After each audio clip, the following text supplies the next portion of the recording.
E aí, rapaziada, estamos aqui para mais um vídeo e o tema de hoje é como usar a coletânea de texto. Bom, ao contrário de que muitos pensam, a banca que elabora a proposta de redação não é tão má assim. Muito pelo contrário, ela quer te ajudar a fazer uma redação perfeita. E assim a ajuda vem constantemente por meio da coletânea de texto de apoio. A coletânea é sim um ponto-chave para o sucesso da sua redação. Não tem como você e nem ninguém saber sobre tudo o que está acontecendo. Bom, o que é a coletânea de texto no Enem?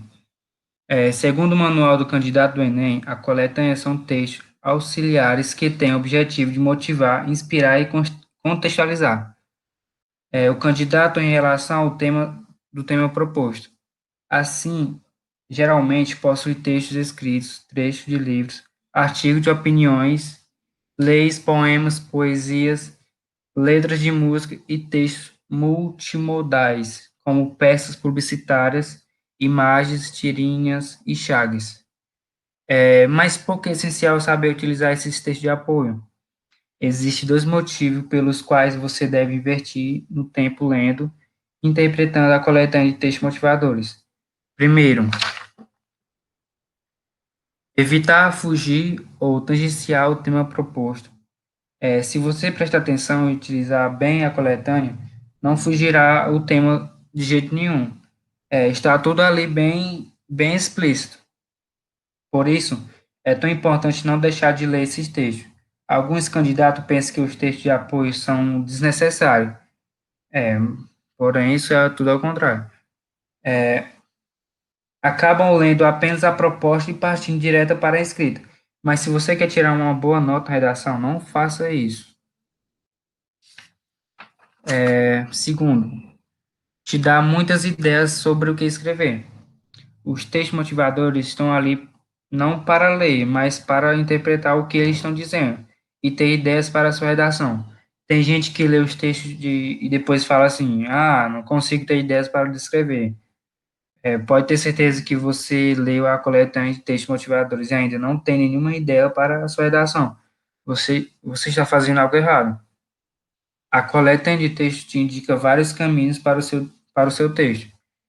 Te ajuda a ter muitas ideias sobre o que abordar o tema e te mostra mais ou menos o que a banca espera que um candidato faça. Isso, claro. Se você aprender não somente ler a coletânea, e sim interpretá-la. A prova do Enem é sobre interpretação de texto. Na redação não é diferente. Interpretar a coletânea é o que vai fazer você se destacar de milhares de candidatos, que somente leem os textos ou nem leem. Mas antes de aprender a interpretar, pergunta que não quer calar. Posso copiar e usar os textos motivadores na minha redação? Copiar não pode, mas pode usar. E deve.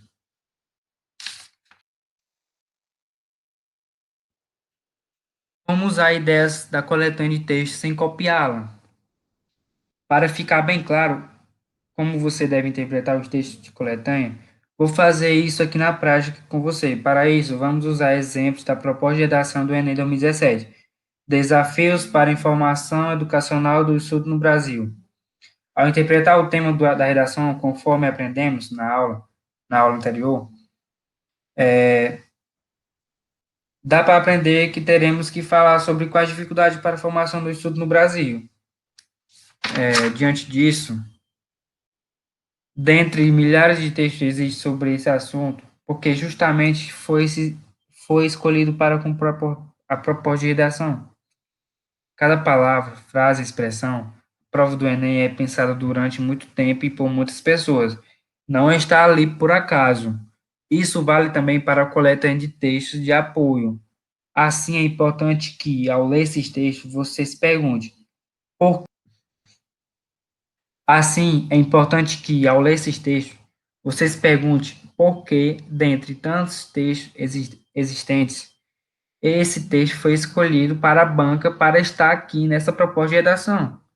Para responder essa pergunta central, você deve fazer as seguintes perguntas. O que esse texto está querendo me dizer? Quais são os caminhos que os elaboradores estão me dando? Quais são os pontos comuns entre os textos? Há pontos divergentes? Há pontos diferentes? Percebe-se o posicionamentos e opiniões? Agora vamos. Primeiro, o que esse texto está querendo me dizer? Que já existe uma lei que assegura que pessoas de deficiência auditiva tenham acesso ao sistema educacional. E como é o tema, envolve os SUS no Brasil, então já vem elaborado. Está me dizendo que já existe uma lei de quem é responsabilidade de assegurar a educação às pessoas com a deficiência. O parágrafo único diz que é o Estado, a família, a comunidade escolar e a sociedade. Está falando quem deve incentivar, avaliar e acompanhar a educação dos surdos. No artigo 28 diz que é o Estado. E só aqui você já consegue ter várias ideias, como, por exemplo, primeiro, a educação dos surdos já é um direito garantido. Se um direito a quem impede a sociedade de resolver este problema, pronto. A partir da resposta desta pergunta, você já consegue dissertar sobre quais são os desafios para a formação educacional dos surdos. Será que falta professores qualificados? Será que falta escolas? Sei. Bom, terceiro, além disso, esse texto motivador já existe conta quem são os agentes de transformação. Ele diz quem é responsabilidade, ou seja, na sua conclusão, você deve usar esses agentes e ainda reafirmar que eles são responsáveis descritos em lei. Boa.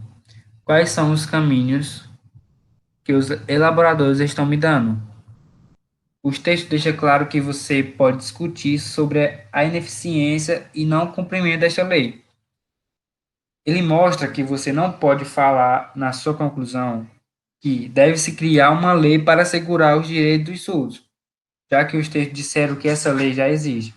O caminho que a banca está me dando já existe uma lei, fale o porquê que não tem sido cumprido. Quais são os pontos comuns entre os textos? Está dizendo que as matrículas de estudo na educação básica vêm caindo ano após ano, mesmo em movimentos que as matrículas em classes comuns estão aumentando. Isso não deveria ser assim, o acesso deveria estar aumentando com a inclusão e não diminuindo. Outra pergunta, há pontos divergentes? Até agora, ao relacionar os textos, podemos inferir que o acesso à educação especial tem diminuído justamente porque a lei não está sendo assegurada. Percebe-se posicionamentos e opiniões? Sim, os textos motivadores, ele traz muitas ideias para que você possa acrescentar na sua redação. Mas, como eu falei, você não deve copiar, e sim usar. E usar, você deve, não só pode usar, como você deve. Resumindo, galera, o que fazer com os textos de apoio? Primeiro, nunca pular a leitura dos textos. Segundo, ler os textos com a intenção de interpretá-los e não somente ler. Terceiro, usar as informações a seu favor, mas nunca copiar. Quarto, se fazer as perguntas certas para conseguir interpretar os textos. Quinto, entender para qual abordagem estão me direcionando e os textos querem me dizer. Outro, relacionar os textos entre si, destacar as informações mais importantes, destacar palavras e expressões que podem ser usadas e trocá-los por sinônimos, e relacionar os textos com o seu conhecimento do mundo para ter novas ideias. É por isso que é importante ter um conhecimento sobre o repertório sociocultural. E o que não fazer nos textos de apoio? Copiá-los em sua redação, basear só neles para desenvolver meu texto, sem pensar em outras abordagens próprias. O vídeo termina aqui e já quero agradecer por você estar até o final. e vem mais aulas por aí.